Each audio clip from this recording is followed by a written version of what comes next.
पुर्तगाल के बाद अब फ्रांस गए पिहोवा के युवक की आई मौत की खबर। हरियाणा के जिले कुरुक्षेत्र के शहर पिहोवा की खबर रिपोर्ट मेवा सिंह राणा द्वारा। नमस्कार, मैं साक्षी गिरी और एक बार फिर आप सभी का स्वागत करती हूँ आजकल वेब टीवी के इस खास एपिसोड में। और आज हम आपके लिए एक दुखद और चौंकाने वाली खबर लेकर आ गए हैं। पुर्तगाल के बाद अब फ्रांस से पिहोवा निवासी युवक की मौत की खबर आई है। पिहोवा की पूजा कॉलोनी निवासी युवक की फ्रांस में संगीन परिस्थितियों में मौत हो गई है। युवक की मौत से परिजन गहरे सदमे में हैं। मौत के सदमे के बीच परिवार के लिए अब बेटे की डेड बॉडी भारत मंगवाने की चिंता सताने लगी है। परिवार ने युवक की बॉडी मंगवाने के लिए प्रशासन और सरकार से गुहार लगाई है। परिजनों को फ्रांस से सूचना प्राप्त हुई थी कि उनके बेटे ने फंदा लगाकर सुसाइड कर लिया है, लेकिन परिजनों ने सुसाइड की बात को स्वीकार नहीं किया है, बल्कि परिजनों का कहना है कि यह आत्महत्या नहीं बल्कि हत्या है। युवक 8 जनवरी 2024 को गया था पेरिस। 28 वर्षीय युवक सुशील कुमार 8 जनवरी 2024 को पेरिस यानी फ्रांस गया था। 2 हफ्ते पहले ही 8 फरवरी को सुशील की उनके भाई सौरभ से बातचीत हुई थी। 11 फरवरी को अपने बड़े भाई संदीप के जन्मदिन की स्टोरी अपने फेसबुक पर शेयर की थी। उसके बाद सुशील का फोन बंद हो गया। परिजन उसे कॉल करने का प्रयास करते रहे, लेकिन युवक से कोई बातचीत नहीं हो पाई।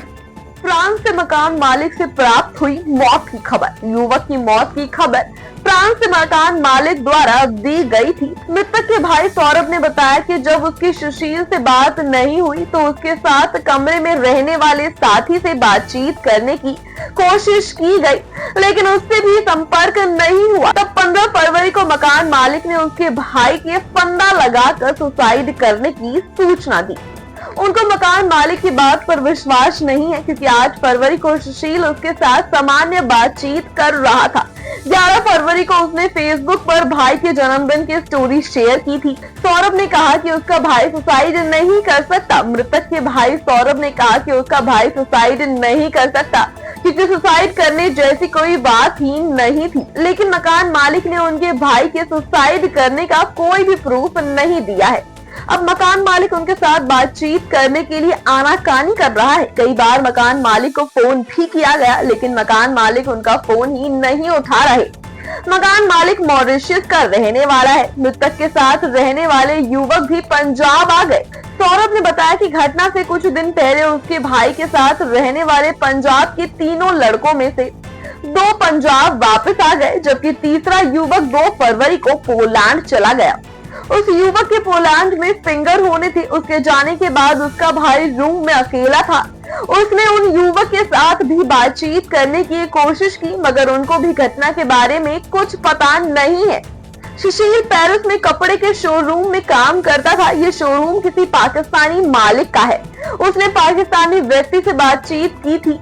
उसने भी सुशील के बारे में ज्यादा कुछ नहीं बताया। वे बार बार उस पाकिस्तानी को भी कॉल कर रहे हैं, मगर पाकिस्तानी भी उनका फोन नहीं उठा रहा। सुशील के पिता जगदीश चंद्र रोडवेज विभाग में 4th श्रेणी के कर्मचारी रहे हैं। विभाग से रिटायर्ड होने के बाद मिले पैसे और कर्ज लेकर उन्होंने सुशील को फ्रांस भेजा था। सुशील के सहारे पर घर परिवार का गुजारा हो रहा था।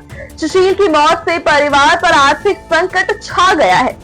पिता ने कहा कि बेटे की डेड बॉडी मंगवाने के लिए नहीं है पैसे। जगदीश चंद्र के मुताबिक सुशील की डेड बॉडी मंगवाने के लिए 20 से 22 लाख रुपए का खर्च आएगा। उनके पास इतनी पैसे की गुंजाइश ही नहीं है। वे खुद हार्ट पेशेंट है। करीब 5 महीने पहले ही उनका हार्ट का ऑपरेशन हुआ है। हालांकि पंजाब के जलंधर के इकबाल सिंह भट्टी ने बॉडी भेजने में मदद करने का आश्वासन दिया है। अभी के लिए बस इतना ही। देश और दुनिया की तमाम बड़ी खबरों से जुड़े रहने के लिए बने रहें आजकल वेब टीवी के साथ। धन्यवाद।